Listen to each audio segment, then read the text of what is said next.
What's up, everybody? What's happening, family? And welcome back to another episode of Is This Gonna Cause an Argument? My name is Angel Lakita Moore Tanksley, also known as That Chick Angel. And I am joined by my co-host and husband of 13 years. Tell him who you are, baby. I am Marcus Tanksley, also known as Tank, also known as Marcus Ain't on the Gram. We are doing this podcast series right now that we're so excited about, called Family and Finance. However, a little bit just about our podcast in general. We tackle any and everything we want to, okay? Whether it be relationships, whether it be politics, whether it be the baby yelling at me in the background. We cover it all, and we're here every single Wednesday. Big shout out to our Patreon family that is watching this live. That's our immediate family. What's up, family? Banger, banger, banger, banger, banger. If you want to be able to watch this live, you can join our Patreon at www.patreon.com/thatchickangel. Now, we have special guests with us today because, like I said, we're doing a family and finance series. This is part 2. Make sure you check out part 1 where me and Marcus discuss our money story. But these are actually really good friends of ours that we have on today. And what our goal is for this series is to just give you, the viewers, the listeners, enough perspectives that you hopefully can find hope or direction in one of the perspectives that you're getting from. Because I do think there are a couple of ways to make things work out for you. You just have to figure out which one that you can actually stick with. So I'm going to let my friends, Damian and Jamie Thompson, introduce themselves and tell you just a little bit about themselves before we jump into our usual first segment, which is In Our Feelings. So Damian, Jamie, tell them who you are. I'm Jamie Thompson. And I'm Damian Thompson. Jamie and I have been married for 18 years, and we got 3 daughters, Brianna, Reagan, and Madison, 19, 15, and 13. So we got 3 teen girls. So we're perpetually stressed and perpetually broke, basically. Dude, don't lie to these people. You lying, y'all. I ain't never heard of a bigger lie than that. We're keeping the truth out here. We're here to say we have no money. That's why we came to the finance. We're here because we're broken. We're hoping we can figure this out. They also to give context for when we jump more into their story, they are located back in our home state of Kentucky. So that can also give you all just a little bit of parameters of cost of living. And real quick, again, before we jump into our first segment, what do both of you all do for a living? Oh, I'm a legal assistant for, I would say local, but we're really kind of national, for a franchise. I'm in legal franchise. So I work for a company that owns several different restaurant franchises. I have several jobs. I pastor a church here in Kentucky.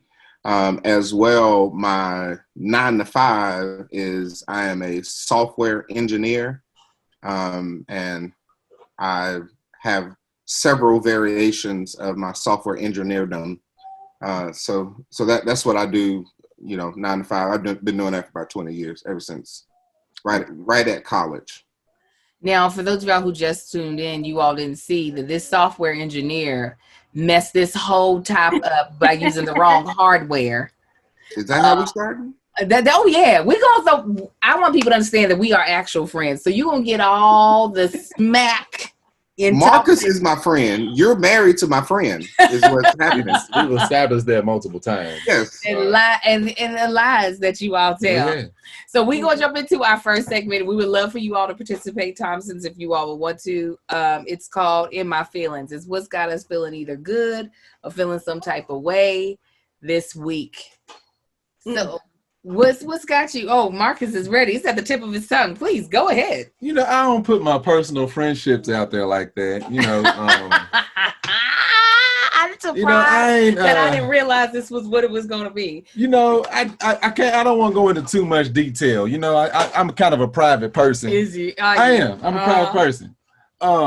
But yeah, that's what's got me feeling good. Oh no. Just in case people are not watchers of the vlog. Oh, the vlog. So on Instagram, I put up a video of my heartbrokenness over not being able to get certain paraphernalia that a certain icon put out. Colin Kaepernick put Hey, out. hey, don't be saying people's names. I told you I want to protect my friends. Okay, don't do that. Don't do that. That is so rude of you. The great number 7 did drop a triple black jersey. I did everything within my power to get it, and it looks like I may be getting it. I mean, they did ask for address. We've spoken on many terms. Right now, you can't tell me a damn thing. I'm sorry. Right. Yeah, The partner hit you up. Ain't nobody tell me nothing. Okay. So it still got you feeling good? Girl, who you telling? I'm trying to tell you. If y'all, please go check out our vlog, because if y'all could have seen Marcus in my house robe that said, my plush house robe that said Angel on it. Giddy. He was like, you know, me and CK, we go back because like we've actually met. CK?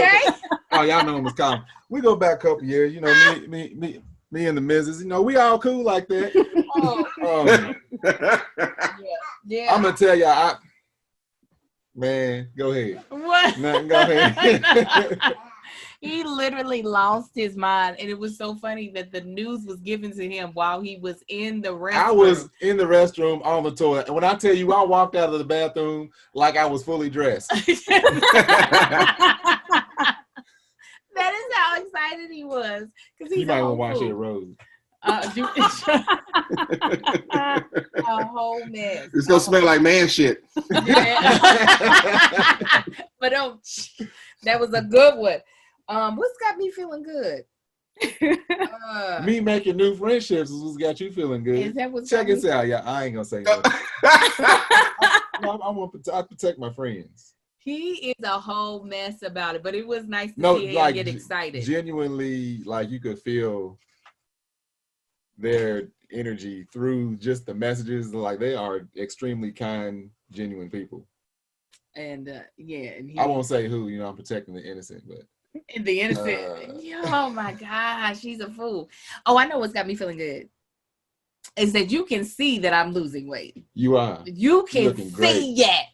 You see it. In his face. I'm telling you, WWE is doing what it needs to do, and I'm just so happy about it. Like, it's good. You know how you do one workout and you like, why ain't I thin yet? Like, I worked out for 15 minutes. I skipped breakfast. What happened? Yeah. Right. I ate good today. I ate like appropriately. Why am I not thin already? I need to be there already. So it's nice to see that like it's already showing up. Yeah. I'm seeing stuff fit differently. Yeah, we do this The Bold and the Beautiful. We do this other show. It's a review of a show. And people in the comments talking about Angel's legs and just like, and I know eventually it'll come up, Marcus, do you have a problem with that? I'm like, first of all, if you're not checking out my wife's legs, you're not attracted to women. Like, that's just I'm not bothered about it. She know what she got. I told Marcus. Complaining. I said, by this time, by next summer, I said, these legs keep pulling together.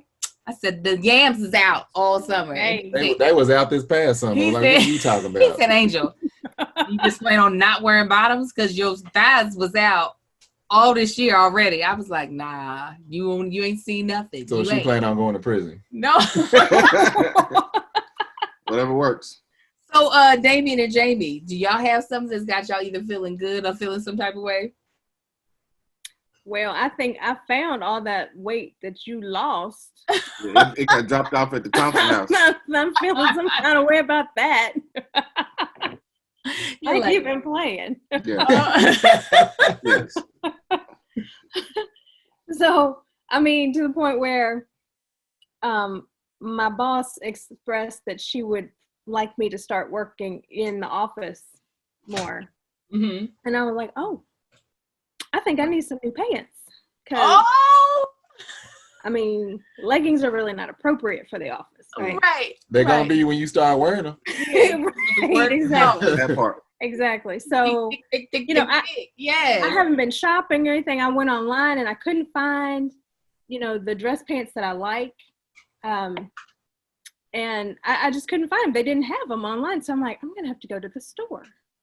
I haven't been to a store since ever March. Yeah. Light years. Yeah. So I'm like, I'm going to have to just suck it up and go into this store.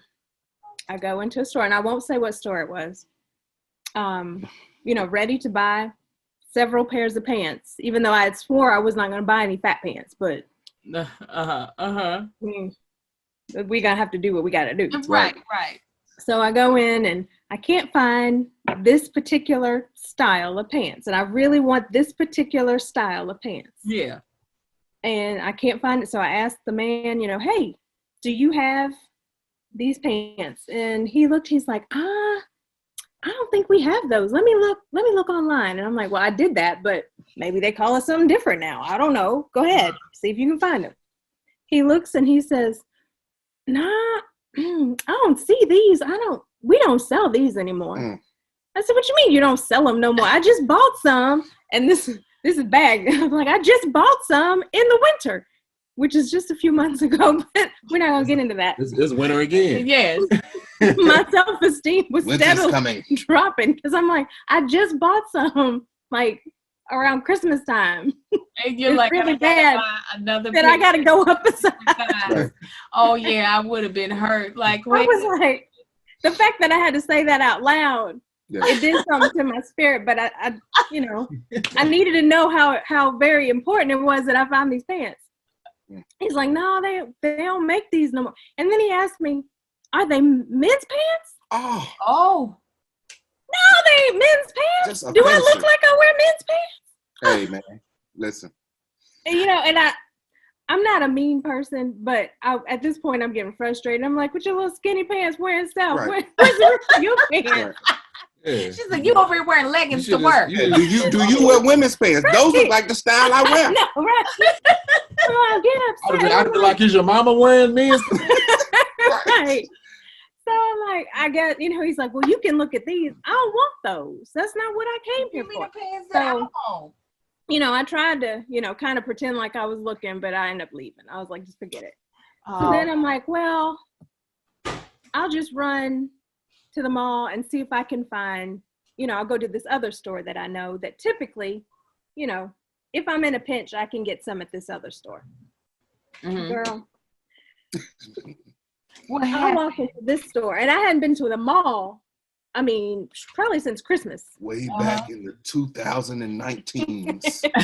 I walked into the store, and it was closing.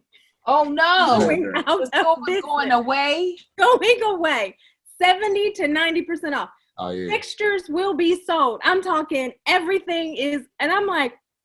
They selling the cash registers and everything. Yep. Yeah, she didn't get no pants, but she got some racks. They selling everything. And I was like, is this due to COVID? And they're like, yes, it is. And I'm like, is it just the store? Can I go to the outlet? No, worldwide. No, the outlet's closing on Saturday. Everything shut down. God dang. They was Saturday at 7. We just gonna start throwing this on people's cars. Right. Okay, but before I leave, do y'all got these pants before I go? Right. They didn't have nothing. I was like, I guess I'm gonna be wearing leggings. Listen, ain't nothing wrong with it. And dresses. Some cute leggings. Here it comes. Before we get into what's got y'all feeling good, because I feel bad for you, Jamie, I want to bring up what's got us feeling good, and that is Usual Wines. This is our first sponsor of today's episode, and they have sponsored so many episodes of Is This Going to Cause an Argument? We are huge fans of Usual Wines. So Usual Wines are wines for the modern drinker. Each bottle is about 6.3 ounces. It's about a heavy pour or a glass and a half. There's no more pouring wine down the sink when you don't want to finish a bottle because of the single serve format and the bottle design. Usual Wines is always fresh, no more flat, bubbly, or stale rosé. The bottle is shaped like this really cute beaker. It's very, you ain't gonna find this no other place. And it's good. The wine is so fresh. God. It's so crisp. The rosé, I'm telling you, it does something for my soul. I am a fan of it.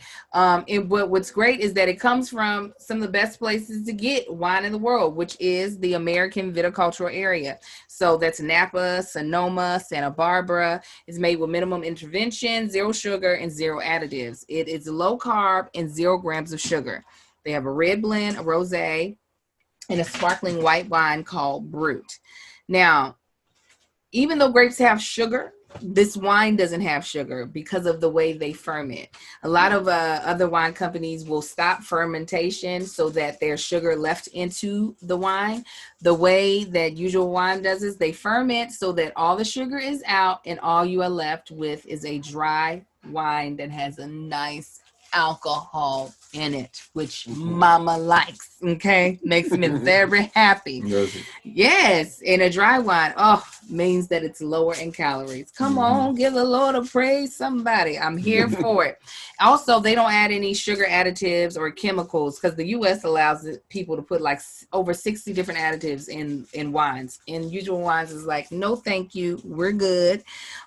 So you all can check out Usual Wines at their website at www.usualwines.com and use our discount code ARGUE for $8 off your first order. And you can try your first glass on us. Again, that is www.usualwines.com using our promo code ARGUE for $8 off your first order and try your first glass on us. Thank you again, Usual Wines. Y'all are the best. Love y'all, Usual Wines. So, Damien.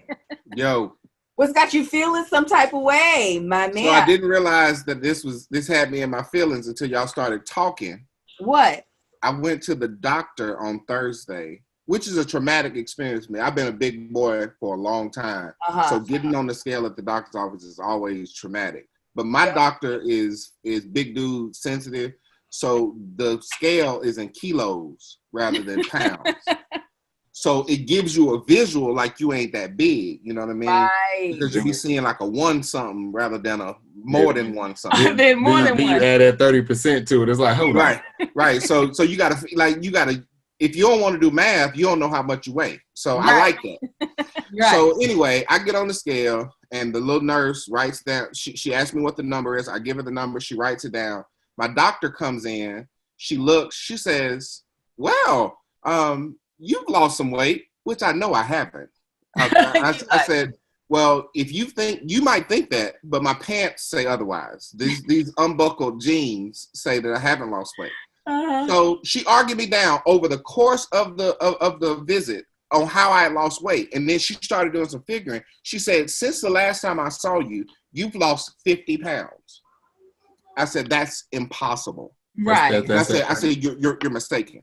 So now we're arguing about my weight. I said, "Listen, now one thing, I know my body. I know when I've lost weight. I know when I've gained weight. I have not lost no 50 pounds. Nobody's 50 pounds. I ain't lost a 50-pound baby. I ain't lost 50 pounds of nothing. That's just not true." Argue so much that she made me weigh again. Now the whole office is there. And I had to weigh again. She calling people in. Come on, Chlorine. Come on. Come see this. Come see this. The amazing growing man. Right. And I said, "Listen, I'm telling you," she made me get back on the scale. Of course, it was wrong. The lady wrote the number down wrong, transposed the numbers, which was a 50-pound difference. I went from her proud of me to her looking at me with a look of judgment, just a disdain about my character. I'm the same guy. I'm the same. You loved me a second ago. What happened? Like, sir, do you just like like she was like, "Oh." Judging you. Just disappointment. Oh, that's what you kept saying. Oh. It's like, you need to be like the Damien 10 minutes ago who had been down 50 pounds because of dedication and hard work. Right. The past. So what I put on Twitter is the flu shot made me gain 50 pounds. That's what I'm going with. You like, I was 50 pounds a couple minutes ago. Only thing that's different is I got the flu shot. So y'all need to. It must cause swellation. Oh, bless it. I'm sorry. I'm not happy. Just so you know. It's your winter weight. Just don't gain no more weight. We'll just winter. It'll be your. I know. She's like, we ain't there. We just got out of the sweat months. We just gonna call it winter weight now. Winter. I look like I ate Winterfell. Is what I look like. Okay, so let's go ahead and jump into the topic of today's episode. So Damien and Jamie are people that I have known for a long, long time. Me and Damien met through a mutual friend, and then we all became friends, even though we are states apart, thousands of miles apart. We've been able to remain in contact, and I have always known Damien, especially, to be very money wise, and not just money wise, because he is a type that like knows where he wants his money to go. So like, even if it might not be, not to put any judgment on any of your decisions, even if it might not be the wisest choice, you are intentionally putting money in certain places, which a lot of people, I know for me, and possibly sometimes for you, it's not that our money is intentionally leaving. It's leaving out of just, piss poor habits in some cases. No, mine, I pretty much intentionally put my money in places. 30% of the time is not wise where I put it, but I know exactly where it's going. Well, I'm saying like we don't budget when we are eating out. Oh, absolutely not. That's what I mean by some of our money is just walking out the door, and we're not even being like, no, I'm watching it walk. Yeah, it's like, all right, have a good one. I walk you right to the door and to your car. Yeah. As I talked to Damien about it a little more, I also realized that some of his money habits obviously are greatly influenced by his wife and how she handles money. So I would love first to start off with you all's money story so people can get a clear understanding of like your relationship with money, even prior to becoming husband and wife. Like, what were you all's money stories? Jamie, if you don't mind starting. Okay. Well, before we got married, I had a job. I was in school. I was pretty tight with my money. I balanced my checkbook. Oh, you were one of those people that actually with the paper and balance. Absolutely. Okay. Yeah. Yeah. Okay. I mean, I had, that little log in front of your checkbook. I had the ledger. Yeah. Yeah. And I wrote paper checks for bills because it helped me to see, for me, it's a visual thing and it was a mental thing. If I see that I'm writing this money out of my account, it made me more mindful.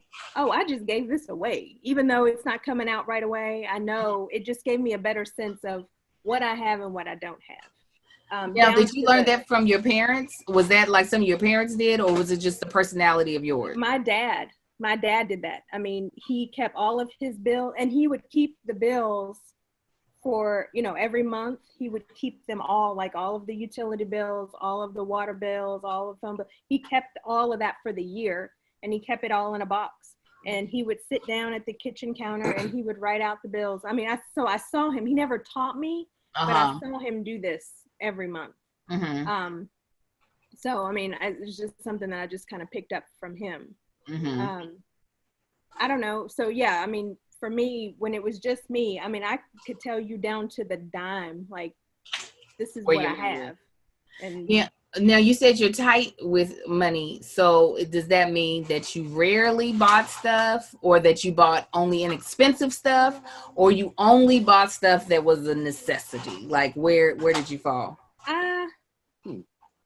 Before we got married, I didn't buy a whole lot of stuff, but the stuff that I did buy, I kind of have expensive taste. So the stuff that I buy wasn't going to be super cheap. You know what I mean? But okay, so you weren't go ahead. So I was never the type to go shopping every weekend. That wasn't gonna happen. I didn't drink, so it's not like, and I didn't club, so it's not like I was going to the club every weekend. I wasn't. So I mean, I was kind of boring. So that helps me save money. But if I decided that I wanted a new pair of shoes at the end of the month, I could buy a new pair of shoes. If it. I wasn't going on these huge shopping sprees, but if I wanted to buy a new pair of Nikes, I could buy a new pair of Nikes. Right. So you weren't frugal with the fact of you weren't like at the thrift store, but Correct. You weren't wasteful by the fact that you didn't have a bunch of hobbies that were eating up your money. Exactly. Yeah. Okay. Exactly. Okay. So, Damien, what about yourself? Oh, wait a minute. And Jamie, was your mom a stay-at-home mom, or was she a career woman as well? No, my mom worked. Yeah, both my parents worked. Okay. So yes, Damien, please. So, my parents, I grew up in a trailer in Grenada, Mississippi. So my first 8 to 10 years of living, we were in a trailer. My parents are both educators, but they're educators in Mississippi, which is the lowest paying state in the nation. So my mom and dad, they really didn't teach us a whole lot about money management, but what they did teach us is the art of the grind. Both of my parents, all of my life, have worked multiple jobs. I mean, when I was a little boy, my dad had 2 jobs. My mom sold Mary Kay. She did cheerleading clinics. She was judging for dance competitions. Like, both of my parents were on the grind. My dad worked a second job and paid for my mom to go to grad school, and she got her counseling degree. And then my mom worked from her Mary Kay money. She paid for my dad to go to grad school, and he got his administrator's license. And that's how they flipped the game. Okay. And so I guess seeing that, I've always been of the same mindset of that if I have to double up if I need more money, then I just have to do more in order to raise more money. But in terms of money management, I'm not as meticulous as Jamie is, but I am very, very deliberate. You know, I try to move with purpose. I try to make sure that what I'm doing is in a grand scheme. I rarely make a move that doesn't have a long-term end in mind. So, you know, and I'm not real sentimental about purchases. So, you know, I don't have loves. Like, when I buy a car, I am strictly functional. I'm trying to buy, I have a price point and a mileage point, and I'm trying to get to that point. That car can be, you know, rainbow colored. They just gonna think I'm a part of the community. I'm just with it. You know, it don't even matter because I'm functional like that. So that has helped me, you know, and just grinding and making sure that I have a passion to make sure I take care of my family. So that keeps me from, I try not to do foolish stuff with my money. I don't like losing money, or I don't like wasting money or wasting time. So I got no time for either one of those acts. So go ahead. No, I was going to say it's interesting because it's like similar to you guys' parents, especially my dad. He was extremely organized when it came to the bills, and like he would also keep the bills, and he had his checkbook out. And I heard him and my mom always discussing, you know, what we're going to do with the bills and the checkbooks, and did you balance your checkbook? That was my dad's biggest thing. It's like, did you balance that checkbook? I heard him say that so many times, like just throughout my childhood. Did you balance that check? Yeah, Nate, I'm going to get to it, you know, mama. But they were both similar. They've always, as we said the last podcast, they've always good with money, but they never, and I'm curious if your parents did the same thing. My parents never sat down and taught me to do anything. It's just like they were good with money. They did well with it. And it's like I just kind of try to use it as an experience to teach me. But it was nothing that they've ever sat down. I was like, all right, so this is how you do this. My dad always gave me little coaching things on like how to save money or do this and do that. But it was never like, this is how we do this. Right. Was that the case for you, Damien? Yeah, I learned a lot from my parents, but I didn't learn it until I was out of the house. I had to kind of double back and ask questions, especially when I was in college, because, you know, I went to college. I had a scholarship, a football scholarship, but, you know, there's always incidentals that you need to take care of. And so I've been working since I was 14. Well, really before that, I had a paper route when I was 11. So I had a paper route that I made about $100 a week. I stacked that $100. When I got to middle school, I had a bank account with about $600 in it that I had saved, from birthday money to my paper route, all that stuff, you know, that that I just said I'm gonna save it until I find something I want to buy. So I bought my first Nintendo with my money. You know, when the PlayStation 2 came out, I paid for it. You know, that those were things that were important to me, but I really didn't have no philosophy. I was just kind of out there just doing my thing. I bought my own first car. You know, my parents paid the insurance, of course, but I put about $1,000. I worked at Mr. Gaddy's Pizza, and I put $1,000. I bought an old used Audi that had been sitting because of a widow husband's car, and she hadn't touched it since he died. And when I bought the car, I had to kill a snake under the hood because it was a snake in the hood. But you started off. I'm sorry. Yeah, well, that's Damien. Damien started off bougie. I bought my first car was an Audi. Right, a snake Audi though. 16. I was 16. Bought my first Audi. The windows didn't work though, Marcus. The odometer didn't turn. You know what I'm saying? That to give y'all some backstory, Damien is who we call anytime we're buying a computer, and Damien is quick to buy something used at a cheaper value to do the thing he needs it to do. That is him. When he says he's all functional, he's truly functional in those things. We're similar in the same way because I tell people all the time, I refuse to buy a brand new car. I'm like, that's the worst investment you could possibly make is a brand new car. Because like you drive it off the lot as soon as those tires hit that pavement, that's like 10-15% loss you just took. If you were to make a U-turn and go back in there and sell it back, they're not going to give you half of what you just, well, maybe a little over half, but not much. But that's me. I'm like, no, I'll buy it already broken in. That thing had a snake under it. It was broke. It was a mobile home, is what it was. So let's jump into the meat of it. So when you all's worlds came together, what was probably the most difficult thing that you all experienced trying to get your money stories or your goals financially to align, or was it like easy? No, it wasn't easy. So when we got married, we had a 6-month-old baby. Mm-hmm. And when our first daughter was born, you know, we both had jobs, but Damien was like, I think I would feel more comfortable if you stayed home. Mm-hmm. And I was like, what? I was thinking 4 weeks that I'm gonna go back to work. Which I know in my mind, that's what I had thought. And then I had a C-section and reality quickly taught me otherwise. But he was like, yeah, I just don't think I feel comfortable with her being in a daycare. And at first, you know, I kind of pushed back on it. And then, you know, then the baby's born. And I was like, oh, you're right. I can't put her in a daycare. I'm going to fill my baby. So we end up, you know, I'm like, but how are we going to make this work?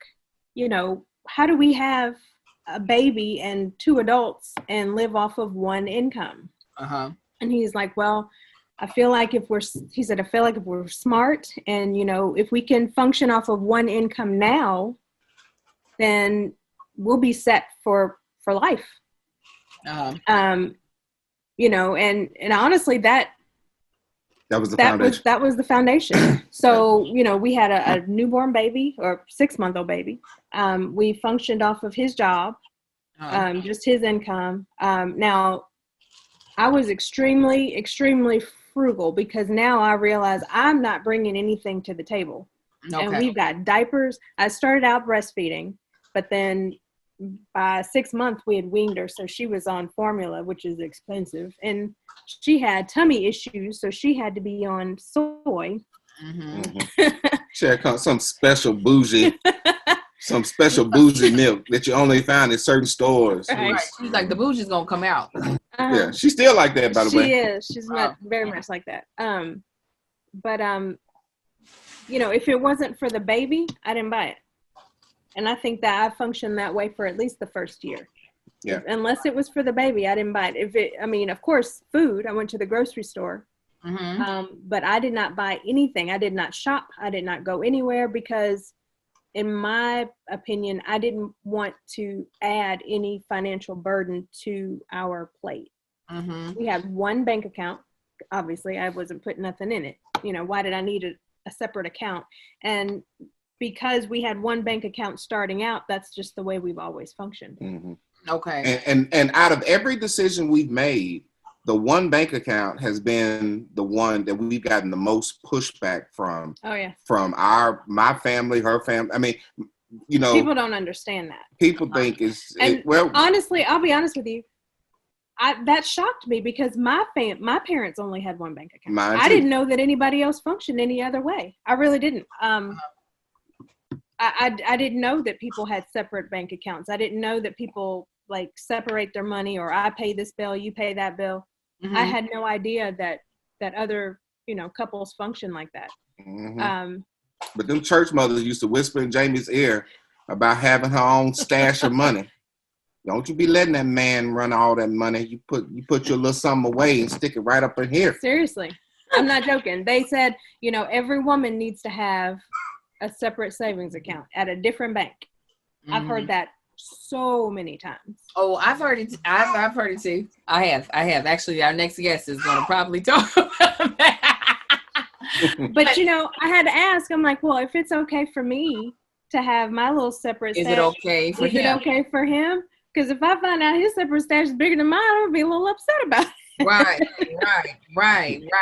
I want to know what you all's goal was in that first year, but before you all tell me, I'm going to tell you all about our next sponsor, Magic Spoon. Y'all, cereal is Marcus's jam. I love me some cereal. Like, that's my ish. Cereal is one of those things like when you don't feel like cooking nothing else, or when you don't have the money to spend on nothing else. Cereal be that clutch. It be that thing that goes, what? I will remain faithful no matter if you are in feast or famine. You can always feast on me. Now, Magic Spoon is something different, though. It's not that typical cereal you get that'll have you at the doctor's and them telling you, oh, no, you still got that extra 50. That's you got that extra 50 pounds on you. That is not Magic Spoon. Magic Spoon has 0 sugar, 11 grams of protein, and only 3 net grams of carbs in each serving. There are 4 flavors: cocoa, fruity, frosted, blueberry. What's yours? I like that blueberry. I mean, he wasn't on that frosted like I was, but I was tearing that frosted up. Thing was only 3 WW points. I was like, me and Frosted is like gag. We like gag. I didn't pay no attention to no type of points. I just made sure my bowl was full. And it tasted so good. It was almost like a dessert. Oh, I'm here for it. It's keto friendly, gluten friendly, grain friendly, soy free, low carb, and GMO free. I promise you that one. I thought it would be cocoa, and then it was fruity. No, I thought it would be cocoa. Then it was blueberry for me. Then I tried that frosted, and I was like, shut everything down. I'm here for that frosted. So this is what we want you all to do. We want you all to go to magicspoon.com/argue to grab a variety pack and try it today. And be sure to use our promo code ARGUE at checkout to get free shipping. And Magic Spoon is so confident in their product, it's backed with an 100% happiness guarantee. So if you don't like it for any reason, they'll refund you your money, no questions asked. Send it to me. That's magicspoon.com/argue and use the promo code ARGUE for free shipping. We thank Magic Spoon for sponsoring our podcast. So, you guys, in your first year of having the baby and you not spending any money outside of food or for the baby, what was you all's overall goal? Was it just to get by, or did y'all have like we are putting? Yeah, absolutely, survival. Now, keep in mind, at this time, we're not making a crazy amount of money. Yeah. Like I made $48,000 a year. About.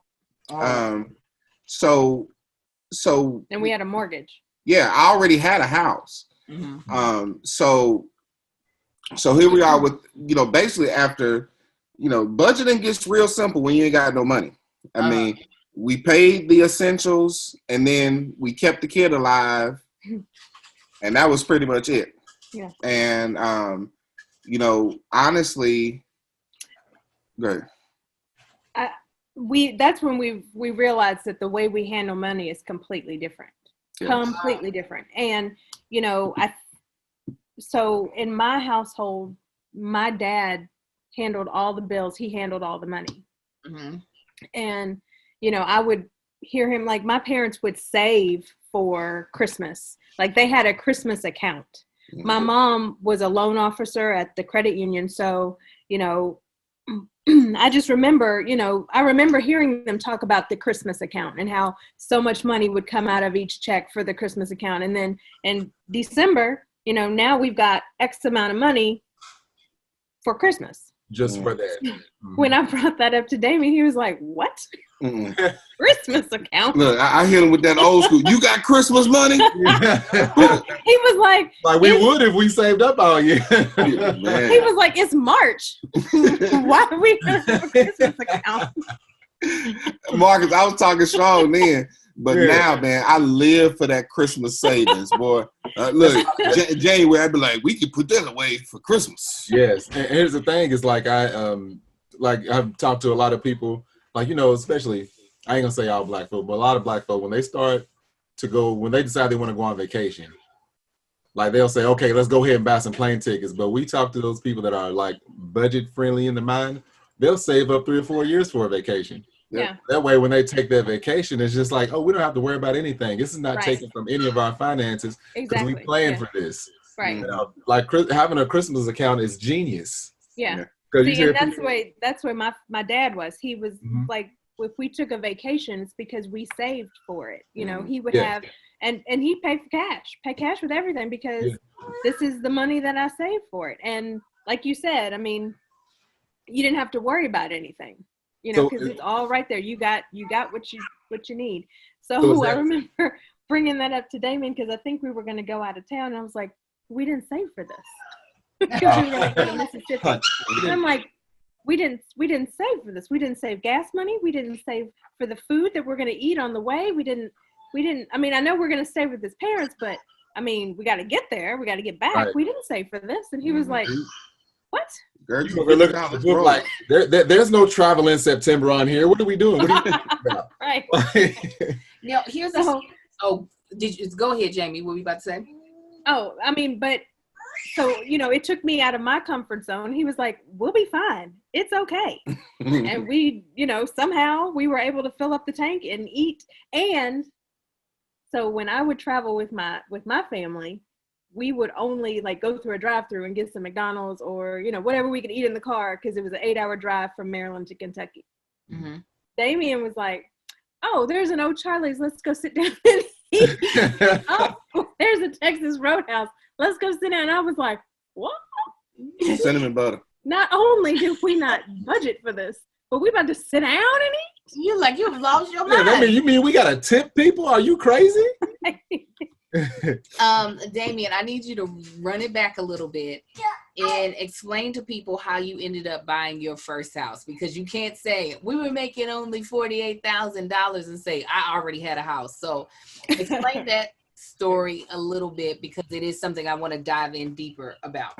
Okay, so my aunt, my dad's sister, when we were little, me and my brother were little boys, she would give us savings bonds for our birthday and Christmas.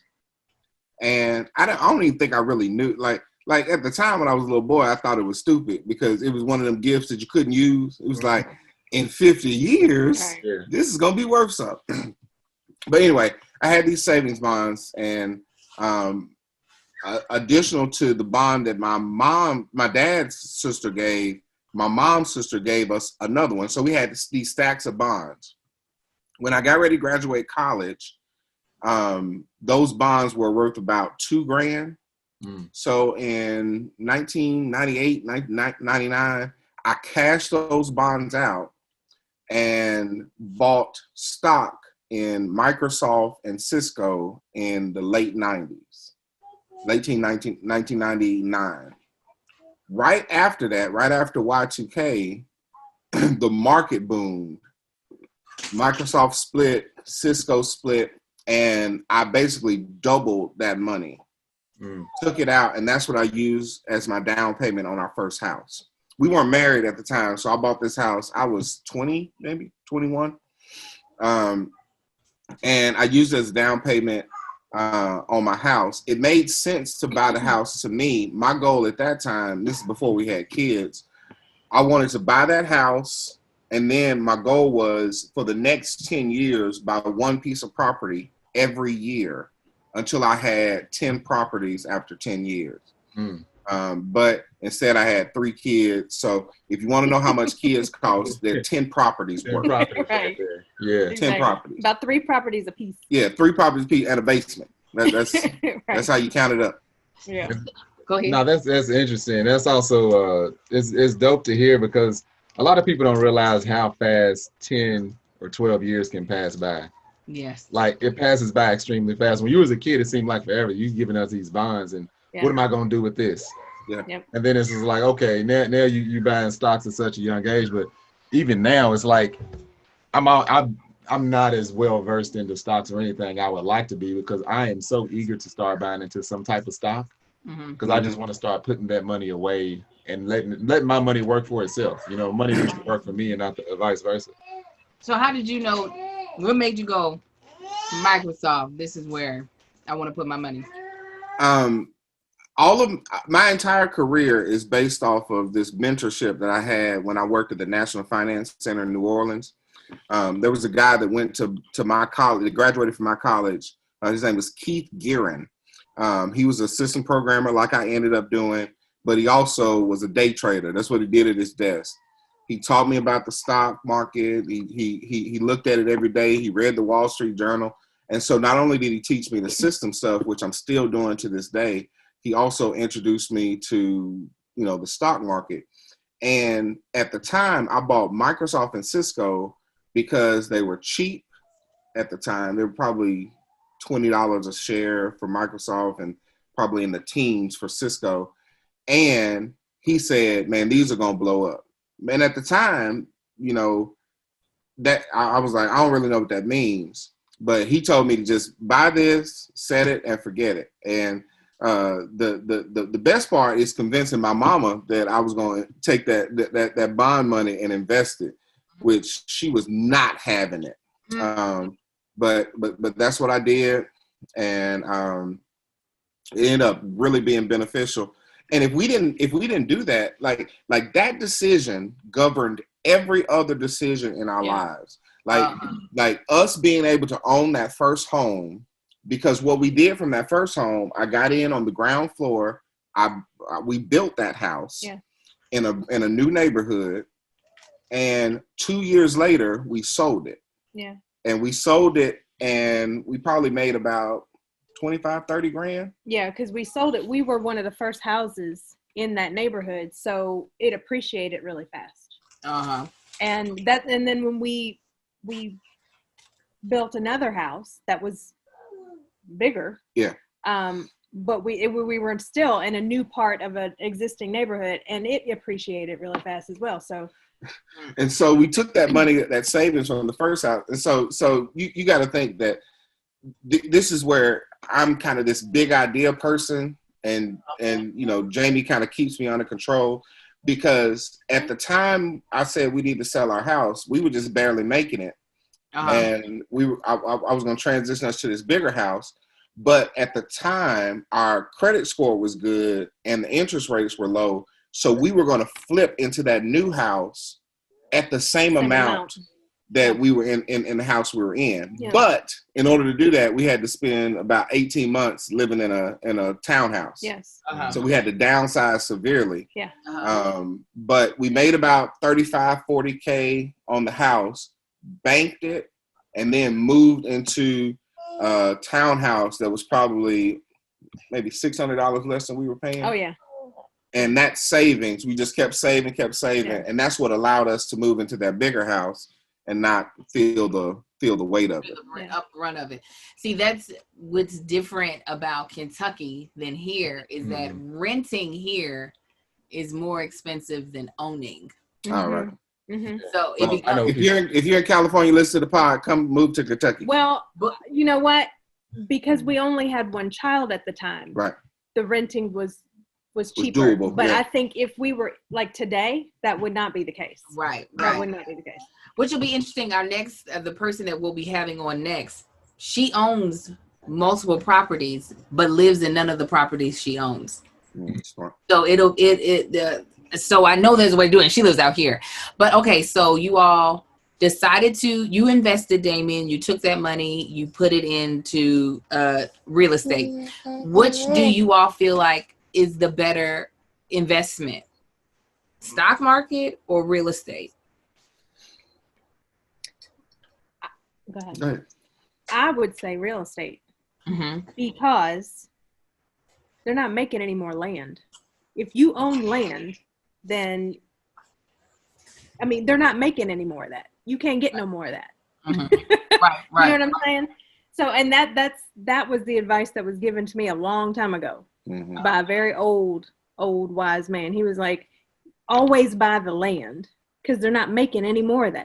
It's not land popping up. They can't manufacture it. If you have the land, then you have the power. But that's just what I was taught. And I agree with that, especially on the level we're at. I think the stock market makes you money if you have money. Like once you reach a point where you have a high amount of appreciating assets, then you should transition over to the stocks because it'll make you more money. But it's real hard for just throwing $30, $40 at the stock market for you to truly make life-changing money. So I agree that in the short term, real estate is universal. Everybody speak that language. And ain't but one earth, and they're not building a new one. So there's always value in owning that land. And I wish, especially for Black people, that we had started being landowners sooner and having that mindset. Because as much as we complain about gentrification, the baseline of gentrification is ownership. They can't gentrify if we didn't sell it. And some of those legacy lands that have been in our families for years and years, we took the quick money, and we lost really the power of these cultured neighborhoods.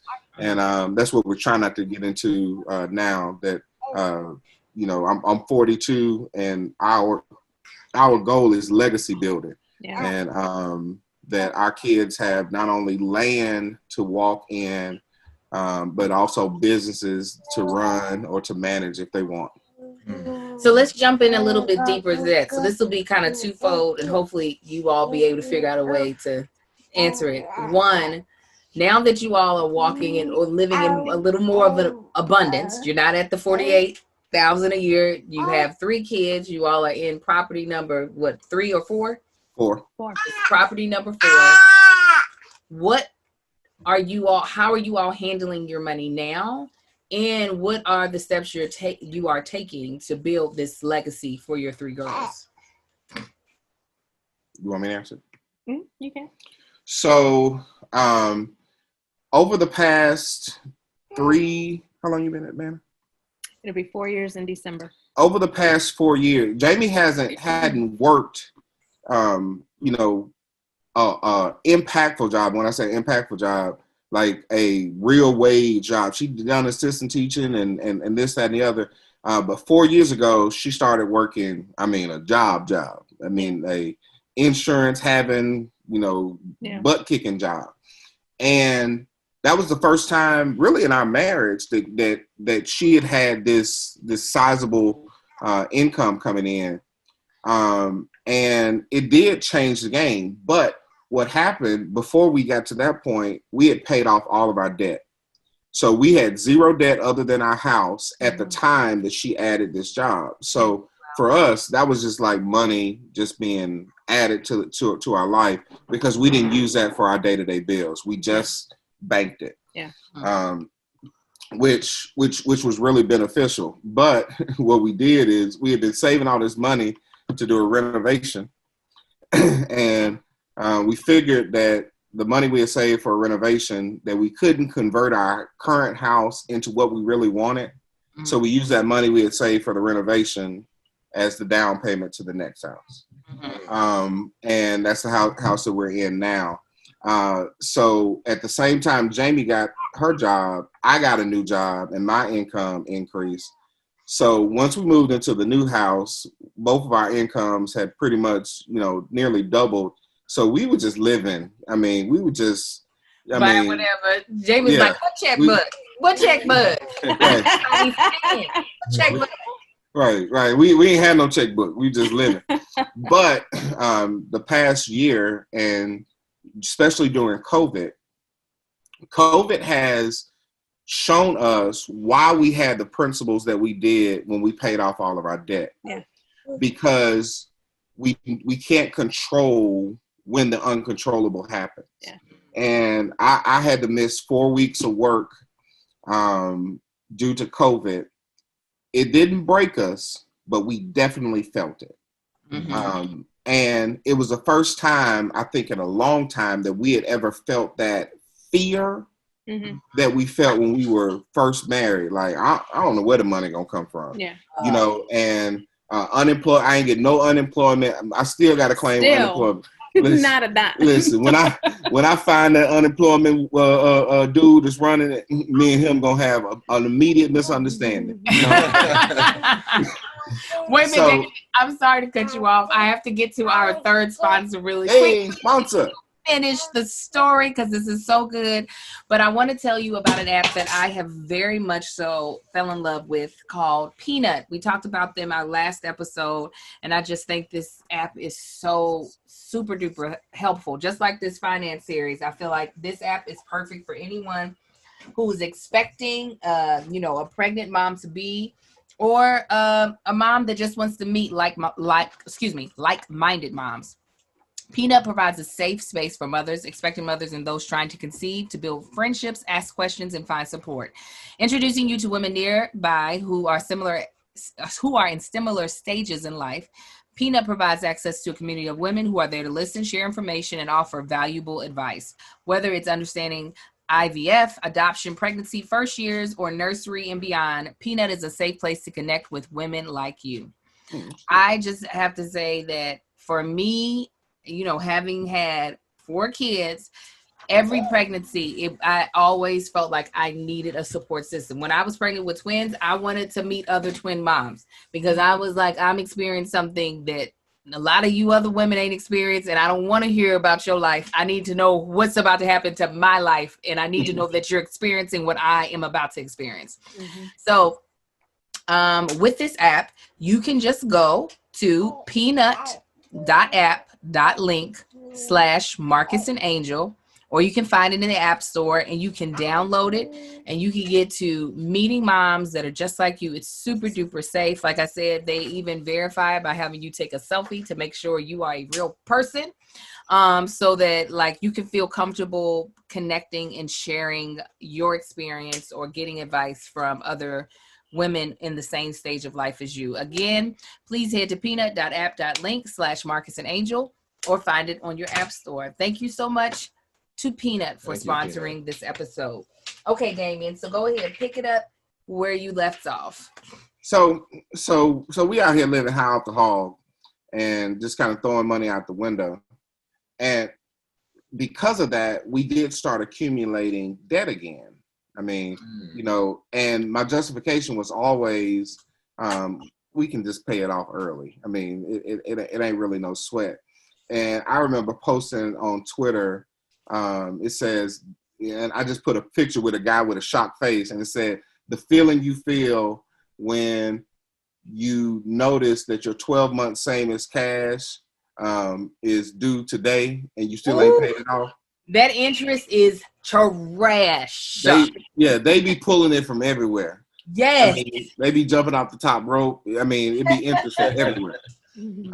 So we decided, because of COVID and because of the financial slowdown that I experienced, that our goal is to never be in a position where someone else can control our money again. That's kind of where I am. And, I want our kids to kind of be in that mindset as well, that I want them to pursue their own careers, but I want us to give them a baseline that they can choose to do, that's a part of their legacy, that they can walk in if they so choose. They're going to work in the business, whether they want to or not, while they're in the house. But once they get finished, they can have a space and a place to work and to be.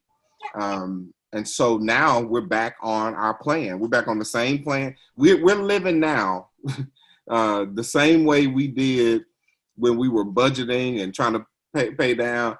And I ain't gonna lie, like Jamie's discipline, and this is why we work well together. It's killing me because you know, I mean, we got money in the bank, and I know it's there, but no, we can't spend it because we saving it for this.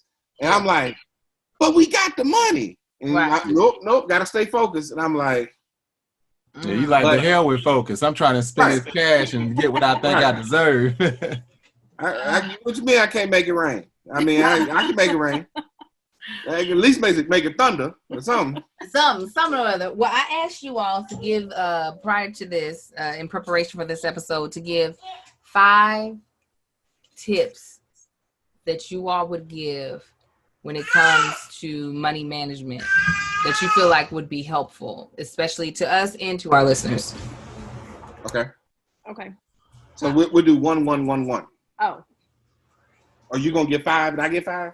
Oh, I don't know. I ain't got 5, so we gotta do. I could probably get 5. All right, well, go ahead. You got it. Okay, so first, you have to know how much debt you have. So that one hurts, Jamie. I already don't like it. I'm sorry.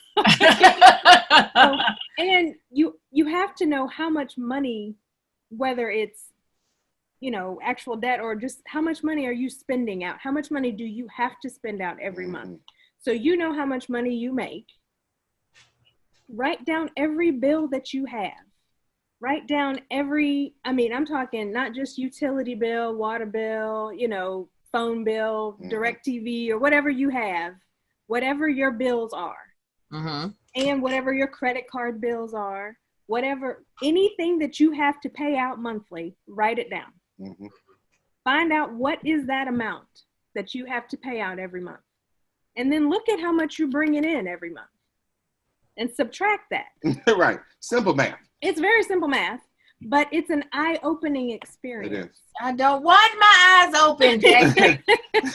but it's an eye-opening experience. When we did it, we found out that we were spending something like $400 a week just on fast food. Wow. We totaled up Wendy's, Chick-fil-A, McDonald's, and it wasn't for us. It was mostly for the girls. Yeah. And we added all that up, and it was like, I'm not exaggerating, it was like $400 a week. It's because at the time, you know, we had 3 girls. They're very busy. They're in dance classes. They got horseback riding. They got, you know, all the after school stuff that we had. So we would pick them up from school and then we're going straight to, you know, whatever activity. And, on the way, let's grab food because they got to eat. And then after they do the activity, now it's like 3 hours later. Now we got to go home and it's almost bedtime. So we got to get something on the way home. And then they got to do homework. So yeah, we were spending a lot of money just eating. We just eating the money. But you don't see that. This one. No, go to number 2. We get it. No, I don't want it. Number 1, know your debt and income. Know your income, know your debt. Number 2, I would say, is one of the 7 habits of highly successful people, that you should start with the end in mind. That before you start your budget, that you also be mindful of what your goal is. Okay. That before you take a step towards anything, that you know where you're going. One of the questions that Jamie I always ask, we don't say, can we afford X, Y, and Z? We say, well, what do we want? Even if we can't afford it today, fine. But let's be patient and wait for what we want instead of buying things we don't want, because the chances of rebuying is going to be high. So we try our very best to make sure, even though I still like to hook up and I like, you know, buying, you know, used stuff. Like when we really are focused on what we want, like we're trying to get the best available at the lowest price, of course, but the best available. And we start with the end in mind. All right. Number 2. So that's number 2. Okay. Number 3, I would say, after you find out how much money you got left after you pay all your bills. Amy. Yes. I'm sorry. It hurts. No, she needs you gotta know. You gotta know. Then it's student loans, baby. Shut up. I know how much I owe on those. Go ahead. Then you take that money and like you pay yourself first. You take half of that and you put it in savings. You take the other half and you start paying down your lowest debt. Oh, so you like the debt snowball? Absolutely.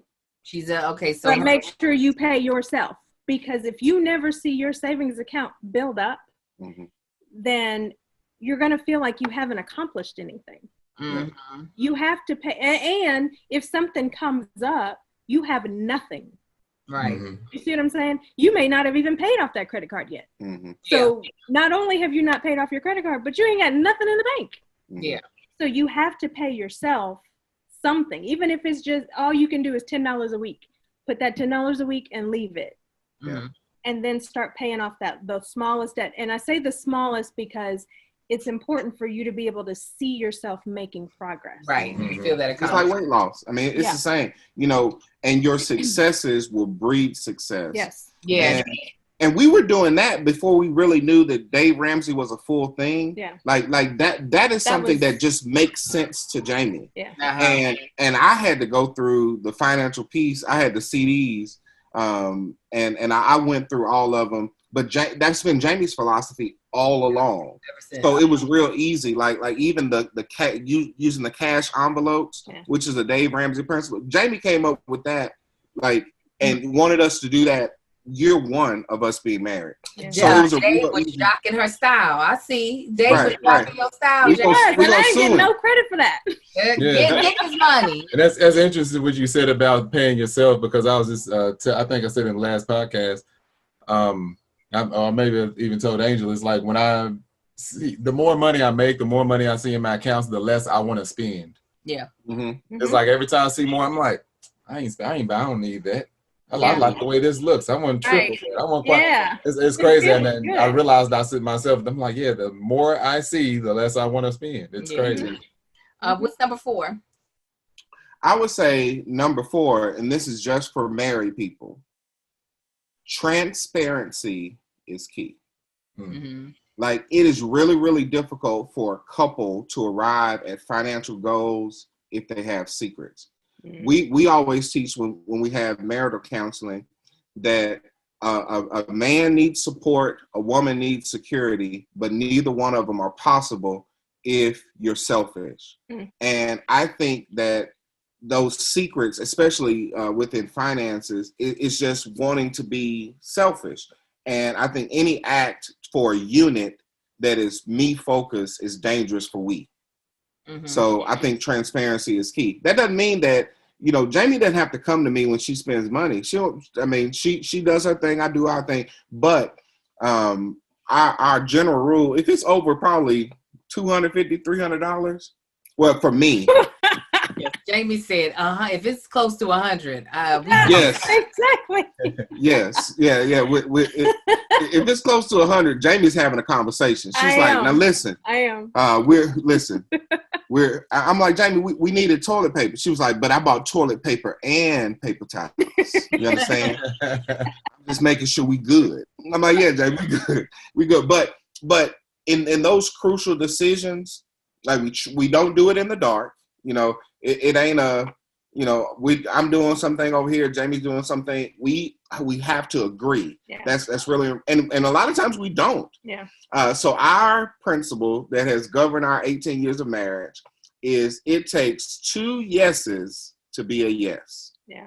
A yes and a no, or a yes and a no does not equal us doing it. We cannot move forward until both of us say yes. And that's that can be hard. That's a lot of conversation. A lot of heated conversation sometimes. Yeah. Especially if you want it bad. Right. It's warm conversations. Oh, Marcus would be hurt with his guns. He'd be like, "Oh no, we can't do this because it'll never be." Yeah, there's gonna be all kinds of secrets. Don't open that door. Don't open that door right there. You don't want to open that right there. Just leave that closed. This house ever catch on fire, you stay away from that right there. Right? Okay, number 5. Ooh, what's number 5? Let me think. Go ahead. You give number 5. I'm trying to think of one. Well, I'll say 5? this. I believe that you have to be willing to take some calculated risk in order to get to the next level. I like this. Wake up number 1. I've gotten to the point where I'm starting to discover our value. And I watch Jamie go to work every day, and she's excellent at her job. But comparative to what her industry is, as much work as she does and what she brings home, it doesn't match. Yeah. And here recently in March, I was talking to a guy that I work with daily, and we do the same job, and he works for a different company. He's a contractor, and I can't even figure out how much more he makes than me. He makes probably 6 times more than me. And we do the same job. We work together daily. Wow. The difference between him and me is that he owns his space, and I'm working for someone.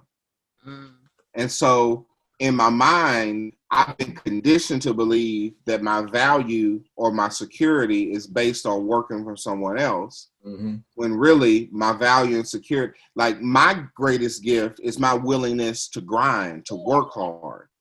And I have killed that by allowing my money and my future to be tied up in how hard my industry works. And I'm changing that, you know what I'm saying? That I've always believed, and this probably gonna sound arrogant, but I've always believed my entire life that I was gonna change the world. I've always believed that. I mean, and I thought pastoring was kind of the avenue to do that. But I know now more than I ever have that this is the time where we're going to establish this base of training, hiring, empowering the next generation of Black entrepreneurs. And, if white people want to pay us to do that, I'm good with that too. But my focus is for the next generation of Black entrepreneurs, specifically in technology, for them to have a space to grow, get trained, and create, and they can work under our umbrella to eventually own themselves, because it's just an industry. I've worked for 20 years being the only Black on my team for 20 years. 20 years on my team specifically, not another Black person that I've worked with as a peer in 20 years. I'm only Black on my team too. Right. And along that time, I've trained probably 15 people. Some of them were dumb as a box of rocks, had IQs of a chewed raisin, and I still trained them to do our job, making high salary for somebody else. And I'm no longer afraid to take the risk of doing it myself, because I believe wholeheartedly in our ability, and eventually Jamie will run the back office of our business. I'm confident that we will not fail, because we've not failed in anything that we've done. Well, a couple of things, but we don't want to talk about them on the pod. That ain't the point of the pod. You know what I'm saying? Right. That ain't the point of the pod. Right. No. But I think our girls need to see that from us. Yeah. Okay. And our nieces and nephews who are trying to discover this world and trying to discover their place. And for me, if we're going to truly be impactful, we got to start owning. We got to start being about our own change. It's how you transform neighborhoods, communities, and be about legacy building. You can't be scared. Calculated risk. And you said that we have 2 questions. We have 2 questions. We got 2 questions for y'all. You kind of already answered one. B. Crumbling wants to know if you are teaching your children about finances and how to manage finances. Brittany wanted to know that. Are you actively teaching, or are you just letting them, like your parents did, you just hoping that they pick it up by seeing you all? No, So our oldest daughter is a sophomore in college, and her freshman year, we just kind of let her be to see how she was going to handle stuff. And the girl was just loving life, just living it up. You know, hey, drop a little something in my bank account, please. And, you know, I was in college when I really learned how to really, really manage, because my parents were not giving me any more money. My dad was like, you on your own. So I got my little $500 stipend, and I had to make that work. Right. And then I got a job, and I mean, what I got is what I got, you know. And I made that stretch. I mean, that $500, whoo, I could do some things with that. So, you know, I really started talking to her, and I was like, look, at first I was not going to give her all of the money that she needed for the semester.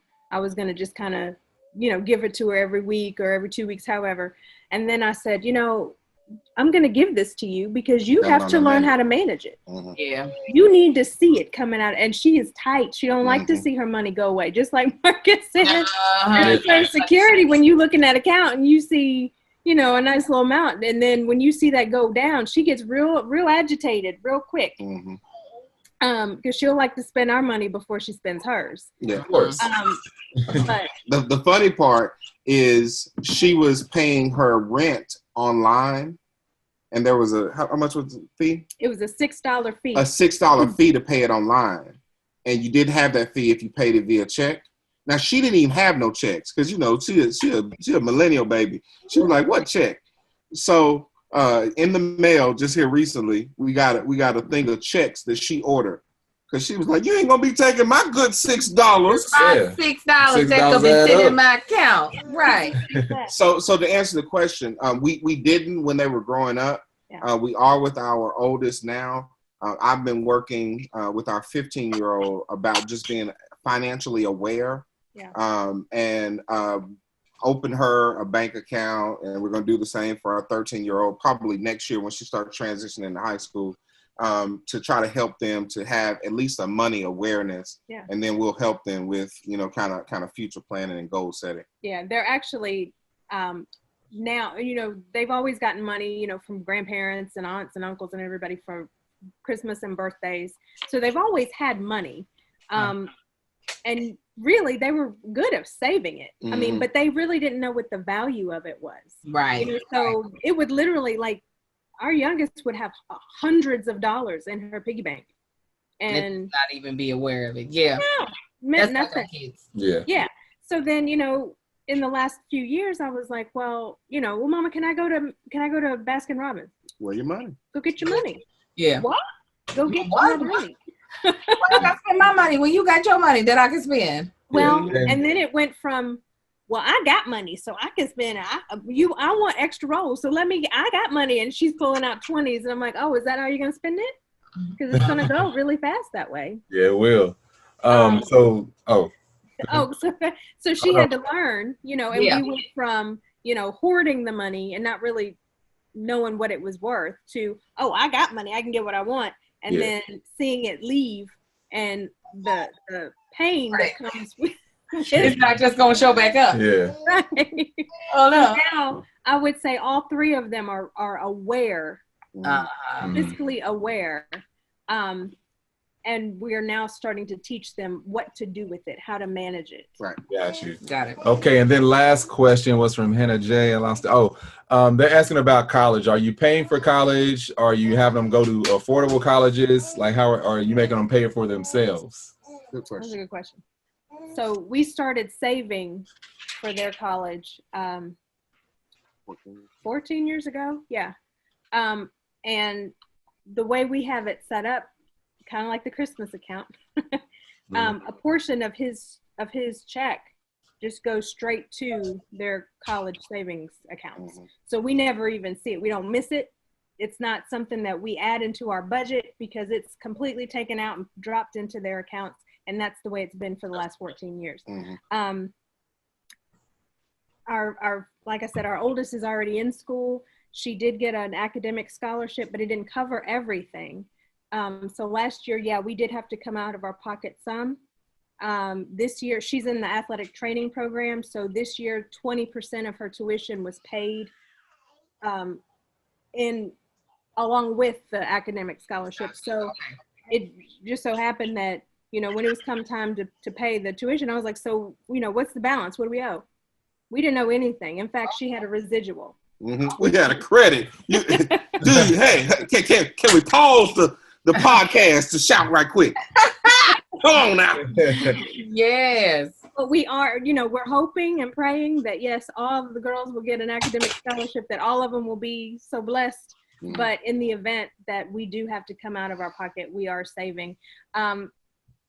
Personally, I don't feel, you know, I know everybody has their own different opinions, but I don't feel that it's fair for my children to have to pay for their own college education. Mm-hmm. Now, if they want to go beyond college or whatever, you know, that might be different. Maybe we'll pay half, maybe, I don't know. We'll kind of think about that as it comes. But undergrad, I feel like, and I don't believe that, I don't want them to have to work while they're in school. Now, my oldest is working because she's in the athletic training program, so she has to work. She's putting in some hours. Mm-hmm. But I didn't want her to have to, you know, go and work at Chili's or go and work at the shoe carnival or whatever. I wanted her to be able to focus on her academics. And that's kind of the way I want all of my children. I want them to be able to focus on their academics, get their 4-year degree, without having to work, because I feel like if I can give them that step up, if I can give them that boost, it makes a huge difference. And I feel like, you know. And so Marcus, you know, like once again, undergrad for us, it was a business decision. Mm-hmm. I would have loved Brianna to go to an HBCU. I think that's really, really valuable. And we looked at several. We looked at them, right? And she looked at Southern. She considered going to my alma mater, Southern University, in Baton Rouge, Louisiana, the home of the Jaguars. Anyway, but instead she's bleeding blue at the big blue University of Kentucky. Yes. And the more I listen to you and Jamie, the more I'm worried about that education. Whatever. Good quality education. Quality. She's a wildcat. But it was a business decision. I mean, it's non-emotional. She didn't go, you know, based on, you know, this, that, and the other. Like, who's gonna give you the most money, and how can you get out at the smallest amount? Getting into the training program was huge. By the time she graduates, the training program will be paying her. Yeah. And if after she graduates, she wants to go, she said she wants to do her grad school at HBCU, I welcome that. Yeah. And so I think that she's on the right step, and we're going to kind of, you know, lead the same way. You know, every money that's out there that's available, we're going to use it. Yeah. We ain't going to leave nothing on the table. And, you know, I'm not going to let you say I'm going to go to this school just because they got a cool mascot or whatever. Right. Yeah. Nah, fam. Yeah. She decided on UK because of the athletic training program. Yes. In order for her, I mean, by being associated with the University of Kentucky athletics, that will put her leaps and bounds ahead of, you know, where other schools and where she could have been. You know, this year she gets 20% of her tuition paid. Next year it's 40, and the next year it'll be 60. Mm-hmm. So it was a no-brainer, really. Yeah. No, it makes sense. Well, we want to thank you all for all the nuggets you all have dropped, and for being our first guests in our family and finance series. Do you all, I know y'all don't really be doing social media like that, even though Damien be having trigger fingers on Twitter, but is there a place that you would like for them to follow you or any of that? Oh, you got to ask him. They can follow me on the Twitters. And the Instagrammers at the Thompson65. That is me on both of them. The Thompson. The T-H-E. UK education. T-H-E. You didn't enunciate. Because you are D.A. Thompson on some things. So that's why I was like, yeah, you know, we would put out your personal, like your personal. Yeah, this is my Finsta. Right. Yeah. No, but follow him at the Thompson. You said 6'5"? Yes.